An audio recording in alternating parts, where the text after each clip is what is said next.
Well, welcome viewers. It's quite windy today. I don't know what the sound's going to be like, but we'll give it a go. Reverend Dr. J.W. Morrison, Central Coast, New South Wales, Australia.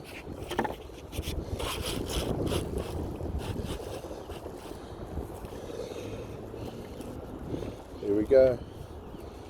Alright. Thank you for joining me.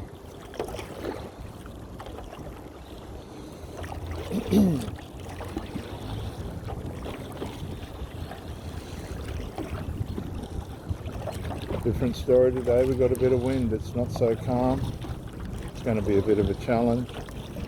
Sun's not up yet. I want to try and get to the other side of the bay and be paddling into the sun as it's coming up. I'll probably just make it.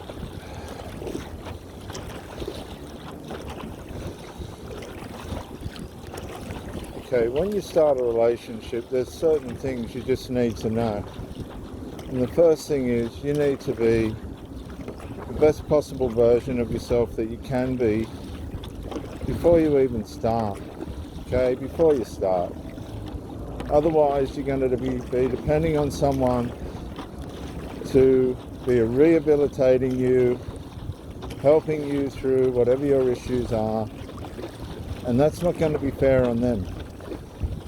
You can notice a bit of chop on the water. The wind's going to come up today.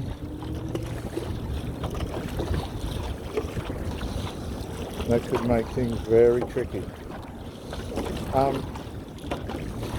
And that's not fair on the other person. It's your responsibility to make sure that your life's in order so that you're in a condition to play a part in a relationship that's whole, healthy, and full, where you're able to excuse me, spiritually, mentally, emotionally, physically, be the best possible asset to yourself and to the person that you're with for the relationship. But unfortunately today, through the dating sites, through the options people have, people are bouncing from one person to the next in predatorial, serial narcissistic fashion without any responsibility or accountability to themselves or anybody else to feed a need that they have inside themselves that has nothing to do with the health or happiness of life. That's just the way that it is. That's just what people do. Unhealthy people. They don't want to regulate themselves. They don't care about the impact that they have on other people.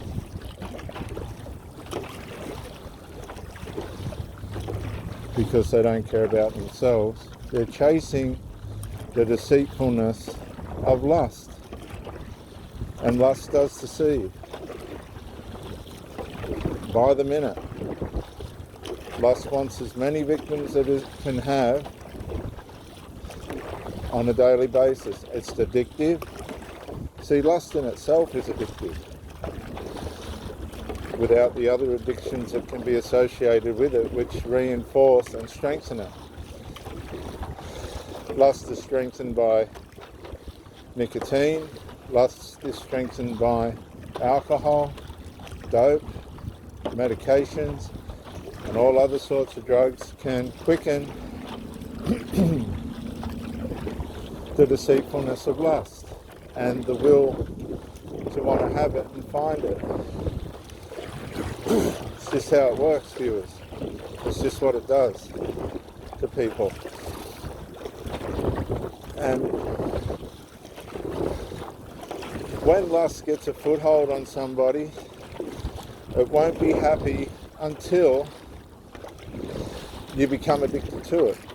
Because the problem with lust is, unlike external substances coming into your system and altering your mind and altering your body and the chemicals in your body and the way in which you're going to respond to those things, lust works from the inside out. Lust is an innate part of you. It's a part of your sinful nature. The Ephesians 4, around verses 20 and 22, it says, according to deceitful lusts. So we all have the capacity and capability to be deceived by our lust. Lust can deceive us, and it does harm to us. See, the thing about lust is, it does harm. It's not part of the way God wants us to be. And so, unless we're aware of it and know how to conquer it, we're going to get into all sorts of trouble with ourselves and with other people because we don't know how to manage lust.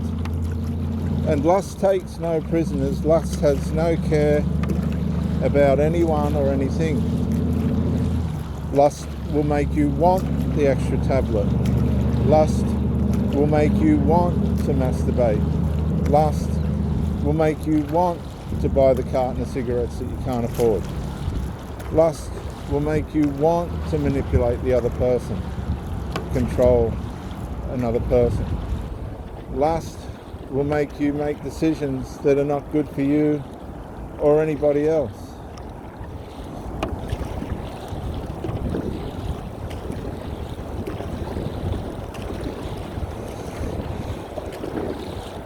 Lust has a way of undermining everything we do and everything we have. And it doesn't stop. And it's our responsibility to be educated on how lust works. Because lust deceives. And when lust deceives, it's the most potent form of deception because it's a part of us. The way in which it makes you feel while it's trying to deceive you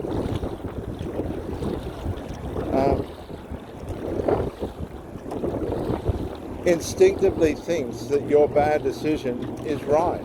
It makes you think instinctively that your bad decision is right.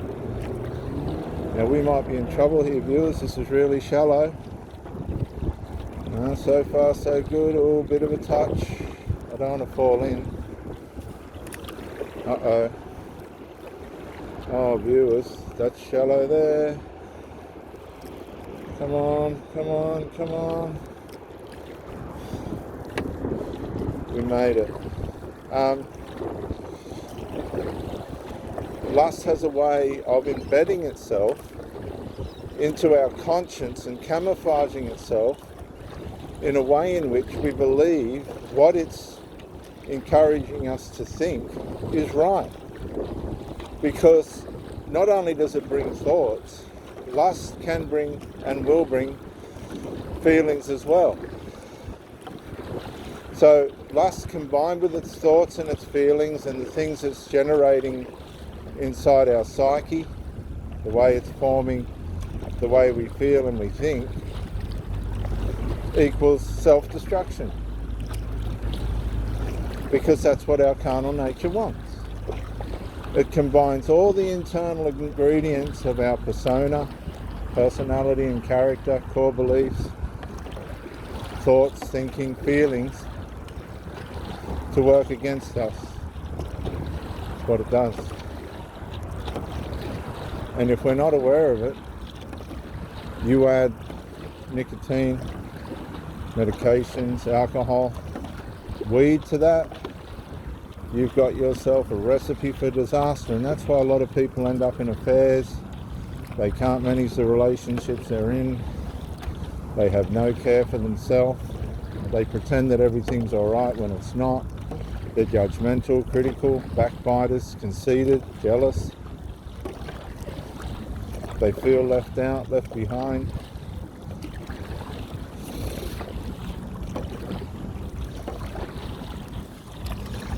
They want to bring trouble and destruction, and they don't know they're doing it. And they end up sad, isolated, unhappy. They can't hold relationships. If they are, they're very unhappy and dysfunctional. It's just one person accommodating the other person's weakness or habit, and they sort of become a tag team of destruction. They don't parent properly. Usually the children turn out worse than what they do. They idolize their children, grandize their children, which causes them to have the same dysfunctions. Sometimes the children are more clever than the parents because they've had time to learn from the parents all the trickery, all the deceitfulness, the way to manage their money around drugs, how to not have anything. A lot of people waste so much money on the stuff that they just don't have anything. And they accept this as a way of life, but it's the right way of life, but it's not. And it never has been.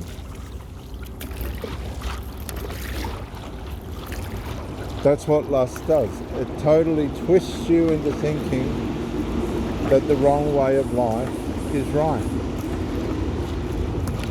And it's not. And once lust has got a hold of you, it makes you a slave. Because you want more. I want more of that.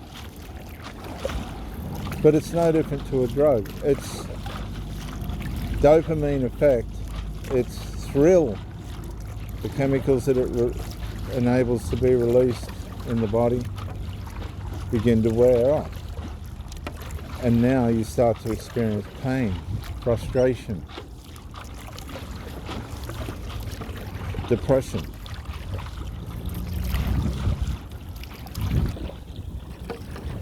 Oppression.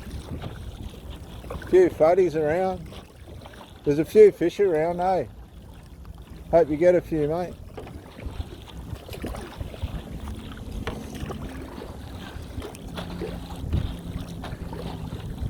So what turns it from pleasure and thrill, excitement,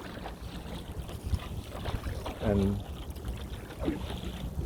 adventure soon turns into destruction, shame, guilt, loss of life, loss of time, and you end up like this bridge, just a ruin, a rusty old ruin, a memory, if you're lucky,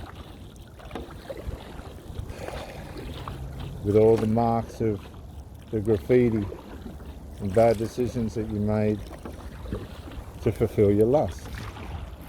Because lust wants to be fulfilled, and it will use you to do it. Next time you light a cigarette, ask yourself, is it lust or addiction? Next time you start heading for the bottle, the alcohol, ask yourself, is it lust or addiction? Next time you pick up the bong or the joint, ask yourself, is it lust or addiction, or both? Some people get the thrill of harming themselves. Some people get the thrill from self-destruction, from the medications and all that stuff. Some people just have no care for themselves, and they play the victim and the martyr. Look at me, I'm allowed to hurt myself because I'm a victim, I'm a martyr. That makes it right. Well, it doesn't make it right.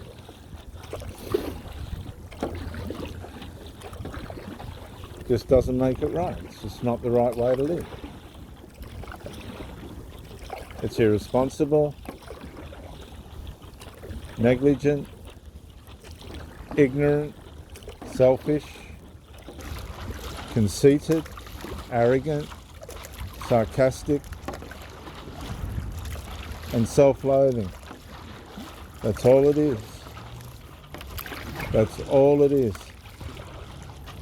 And people seem to think they have the permission for themselves to be able to live that way. And they hide. They break up relationships. They ruin relationships. They go from one to the next, leaving a trail of destruction behind them. They devalue themselves. They cause trouble for other people and have no consciousness of it. And people that love them and care about them.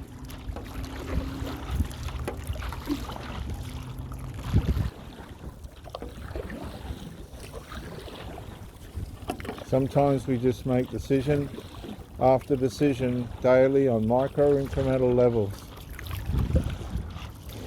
fueling our sinful nature that lives within with substances and thoughts that are created by our sinful nature to work against us, and they've made us believe that this is the way to go. It's not the way to go. Jesus was crucified at the place called the skull, for our skull. That's where the battlefield is, in the mind, in the skull. And until you become aware of that and accept that, until you come to that place where you realize that the battle's within, it's like a grenade. The grenade explodes from within. All the potency is within. It's like a USB card. The program is within. Our sinful nature is within, and it will unlock itself. It loves rules, and it loves laws, and it loves things that it can break. It loves to break things. Most of all, it loves to break people. Now we're going out into shark territory now, viewers. Most of all, although it is all shark territory, but we're going right out now.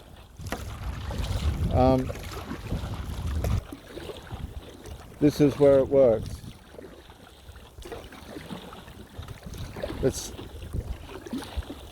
like a shark in a way. If there's a shark following me or hovering around me, I don't know it's there.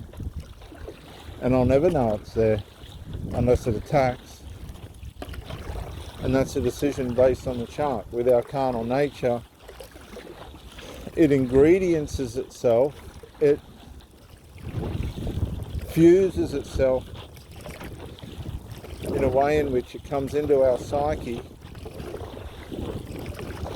It's already in our psyche, but it distributes itself in a deleted form, in a diluted form, not deleted, diluted form.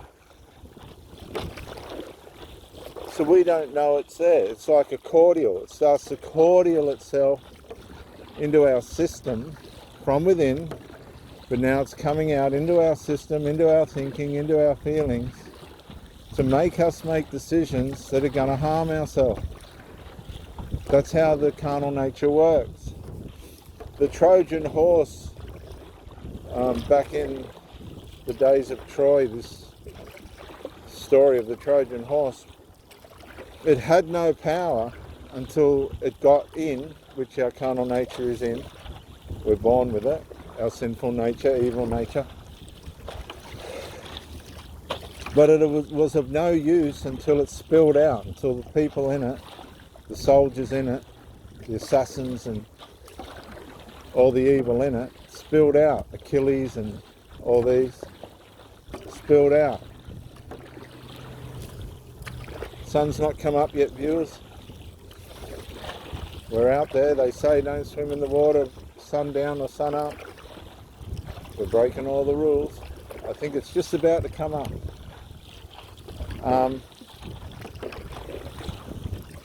And so it is with our sinful nature. It spills out into our feelings, our emotions, our perceptions, our foresight. We begin to navigate our life around our lusts. our evil nature. And life's more intricate than that. It requires more than that from us. And that's why a lot of people end up in destruction, because they don't have an understanding of how powerful and intrusive and diabolical and deep our sinful nature runs, because they want the sense and the thrill of the evil. But then you've got to live with the consequences of the same. And that's the dangerous part. That's the hard part. That's the part that brings people undone. That's the part that starts to destroy people. Every day people are dying. Hundreds of people are dying in hospitals from smoking, medications, alcohol and drugs every day.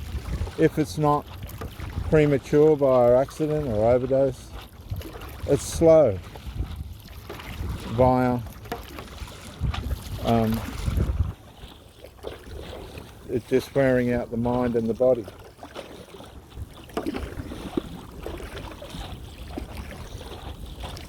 I want to encourage you today to know that rules and laws and things you think you need to do to make people happy or God happy or stop them from being sad aren't going to help you. It's about you and your self-care and putting your self-preservation first. Turning around and going, yeah, I am important. I've made mistakes. I've had people leave me. I've had people dump me. I've made mistakes. But turning that around and using it for your benefit. I'm not going to let that happen again. I'm going to be better. I'm going to look at things different. I'm not going to be an addict. I'm not going to be an alcoholic. I'm going to find my way micro-incrementally, step by step, just little steps. Like each one of these paddles. These little waves can easily knock you off. I've got all my balance going on and everything going on here. Right, they're only little ripples, but they're having a major impact on this stand-up paddleboard. Well, you too, like me, battling this, what seems to be calm water, although I'm crosswind, that's what the problem is. We'll get round that buoy over there in a minute. You can navigate your life with all the things that come against you in a way that's going to benefit you and be better for you. Find the natural forms of dopamine and power and pleasure through the natural forms. No hangovers, no repetitive need for medications and drugs. You can do this. Hey, you can. It's just a decision. Like I've made a decision this morning against all my fears, instinctive fears and lazinesses and excuses. Oh, you'll get attacked by a shark. Oh, the wind's going to be too strong. Oh, it's too cold. What are you doing out there? Don't get out of bed. Stay in bed where it's warm. Put on the electric blanket. Turn on the heater. But then I don't reap the rewards, do I? Of health, happiness, utilizing my natural instincts and male, masculine senses, staying strong, working against my fears, and trying to make life what it's meant to be, exciting and healthy and good. Is there a God? I believe there is. Is there the Lord that died on the cross for our sins? I believe there is.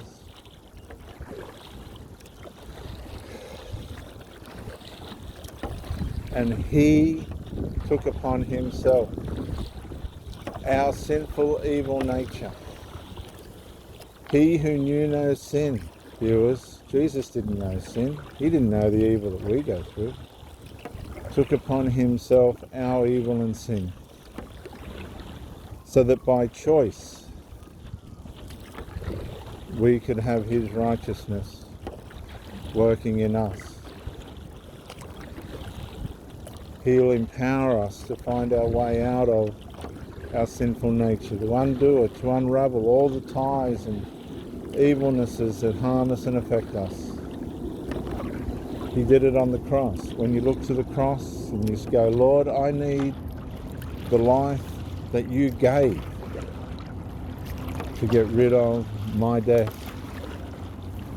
I want the life that you gave, the Holy Spirit, your Spirit working in me, dwelling in me, giving me the option to move away from my sinful nature and its influences to the love, joy, peace, kindness, goodness, faithfulness, gentleness, and self-control that comes, self-control, viewers, with being in touch with your Spirit, Lord.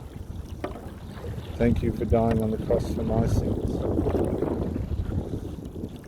Viewers, I just encourage you, just bit by bit, even if it's one less drag of the smoke and one less sip of the drink, even if it's just half a cone or half a joint, bit by bit, micro-incrementally, take on your sinful nature and find your way back to your Spirit.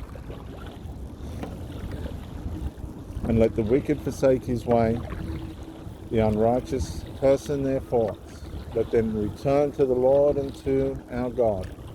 And viewers, guess what? He will. Absolutely he will. Abundantly pardon you.